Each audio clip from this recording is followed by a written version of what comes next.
Breaking news, the man accused in a string of sexual assaults and kidnappings via a rideshare platform now confirmed to have been a Lyft driver. We have the company's response and the questions that still remain. Not avoiding, but encouraging conversations about fentanyl in schools. The Metro District creating a safe space for kids to learn about drug safety. Plus, is Russell Wilson a small carnivorous mammal? Well, technically yes, but the odd comparison he made when it comes to his health status. Thanks so much for joining us here for Denver 7 News at 11. I'm Jason Grenauer. New today, we've learned that the man accused of picking up, kidnapping, and sexually assaulting women in Denver did work as a Lyft driver. Denver 7's Jessica Crawford is live with a new statement from Lyft and the big questions that still remain, Jessica. Well, the company says that they're appalled. They removed him from the platform and they're cooperating with police. But there are a number of outstanding questions here. The biggest, we don't know if any of the driver's alleged crimes happened while he was actually on the job. But here's what we do know.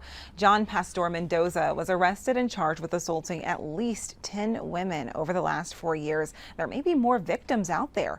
Police started connecting the dots when the last 3 victims were all attacked after leaving Trax nightclub. Staff at the bar recognized Pastor-Mendoza as a regular customer and they knew him as a rideshare driver too. A victim then picked him out of a photo lineup. When police raided his apartment, they found 18 cell phones too, belonging to known victims. Now, Pastor-Mendoza is facing more than felony charges, ranging from robbery to kidnapping and sexual assault. Here's where you come in. Police want to hear from anybody who knows about these crimes, whether you think you're a victim or know something about the suspect. From the newsroom, I'm Jessica Crawford, Denver 7. All right, Jessica, we will continue to follow this story. Thank you. New this morning, the district attorney for Adams and Broomfield counties has cleared 4 law enforcement officers of any wrongdoing in connection with a police shooting involving 2 suspects back in 2021. One of the suspects, Oscar Garola, was wounded by officers in a shootout. The 4 officers, 2 from Commerce City, 2 from Adams County, will not face any charges related to that shooting. The district attorney says the officers' actions were justified. Now, when it comes to difficult topics and our kids, sometimes it can be best to face those topics head on. That's the plan in Aurora when it comes to students and families talking about fentanyl. Denver 7's Veronica Acosta has more on what's planned to try to combat the crisis. Fentanyl exposure is something a lot of parents are likely starting to think about, and that's exactly why Aurora Public Schools is having this Facing Fentanyl event, so they can get all parents up to speed and really get them as aware as possible. Aurora Public Schools is actually going to be providing the school where families will come together for this Facing Fentanyl event, but really it's being put on by different community partners like the Aurora Police Department. I spoke with the school resource officer who actually works over at Gateway High School. He told me he sees students every single day. He talks to them about their everyday lives, and sometimes those students open up to him about what drugs they're using or have used in the past, which he says is why he's going to be at this Facing Fentanyl event. He wants parents to know what's going on in the world, and he wants them to be aware. Hey, this is what it looks like. This is what you should be looking for. Because parents are going to be the first ones to see it, see a change in their child's behavior, or even when they're, maybe picking up laundry and they're going through the kids' pockets and they find something that they think might be a piece of candy and it's not. So it's just very important to have these conversations with the teenagers nowadays and let the families know, hey, this is what to look for. The Facing Fentanyl event is going to happen on October 29th. That's a Saturday at 10 a.m. and anyone is welcome. It's going to be at the school right behind me, North Middle School. In Aurora, I'm Veronica Acosta, Denver 7. And though it's been in the news, many people still know very little about fentanyl. But experts say it's 100 times stronger than morphine and just a small amount can kill you. Fentanyl has a lot of street names like Dance Fever, Jackpot, Goodfellas, and Murder 8, just to name a few. We asked a Children's Hospital Colorado doctor what they're seeing in the emergency room. Fortunately, the past couple of years, we've been seeing more cases of both young children and adolescents, both unintentionally or accidentally getting into fentanyl, but also, unfortunately, it's being recreationally used in the adolescent population as well. Fentanyl overdoses are becoming so common, more and more medical professionals are recommending that people carry naloxone. It's a drug that can reverse the effects of an opioid overdose.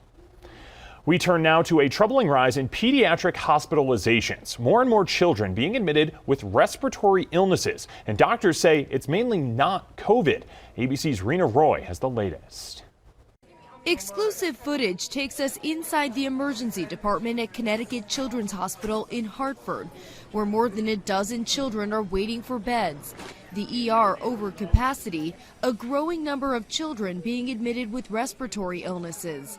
Officials considering asking the National Guard and FEMA for help. We're thinking of other alternatives as well as adding space such as a mobile hospital out here on the front lawn. Some hospitals so overwhelmed they're treating their young patients in the hallways or setting tents up outside. We're seeing a very high volume of patients and very high acuity. A surprising number of kids who are sick and requiring admission. Hospitals in over half the states in the U.S. feeling the strain. Doctors associating the increase partly with looser COVID restrictions, no social distancing, less mask wearing, and therefore more exposure. In Fort Worth, Texas, 4-month-old Lindy Green was hospitalized with RSV. She was just really lethargic. She was sleeping pretty much nonstop. Started running a pretty significant fever. Lucas, also 4 months old, has now recovered from RSV after being hospitalized in Indianapolis for irregular breathing. Every day he was getting worse, not better. Experts warning we could see an increase in respiratory illnesses with the flu season right around the corner. The next 4 to 8 weeks are going to be challenging for us in the healthcare system. To help avoid a difficult winter, healthcare officials are stressing the need for families to get up to date with their vaccinations. Rena Roy, ABC News, New York. Now, as parents, we all worry about school safety and what's being done to protect our kids at school. Well, today the state of Colorado is starting a 2-day Safe Schools Summit. The agenda includes suicide prevention, de-escalating disruptions, technology abuse, illegal drugs, and much more. Colorado's School Safety Resource Center helps schools across the state. We help with emergency operations plans. I have someone who actually does site assessments of school buildings. I have people that can talk about suicide prevention, threat assessment, bullying prevention, restorative practices. Like I said, just about anything that has to do with either physical or psychological safety. Now, you can learn more about their free services and the Free Safety Summit on the website for the Colorado School Safety Resource Center. Well, another important summit starts today in Denver to talk about social equity. We're going to deal with the whole issue of do Black lives still matter? And so important in that conversation from a social equity perspective is to recognize that historically we don't know what social equity looks like because we've never seen it as a country. Put on by the Colorado Black Roundtable. The first 3 days at the Park Hill Golf Course Clubhouse will bring together leaders and the community to talk about ongoing concerns and find opportunities to work together. Then Sunday is Operation Black Vote. Elected officials are being encouraged to speak at Black churches, and church members will be encouraged to vote. The Colorado Public Utilities Commission is ordering RTD to investigate the train derailment in Aurora last month. 2 train cars came off the tracks, as you can see right there, while the train approaches that corner at Exposition Avenue and Sable Boulevard. The PUC wants an update by November 7th. 3 people were hurt in that crash. Well, if you ride the bus or train to work, maybe the airport, maybe a sporting event, you know it's not cheap. RTD has been doing a fare study and equity analysis, and there are 2 ideas here. One, which cuts daily prices by 25 to 50 cents. It also cuts monthly prices by 20%. And the second simplifies fares, making it $3 for local and regional tickets. It also cuts monthly prices. You can give feedback at an online meeting tonight at 6 p.m. or through an online survey, which is on RTD's website. To the Broncos, where Russell Wilson is on the injury report. Yet he says he hopes to play on Sunday, adding that he, quote, heals quick, and, quote, I don't know if it's Wolverine blood or what. So, X-Man Wolverine or the Nocturnal Hunter or the Michigan mascot? We're just going to leave that one right there.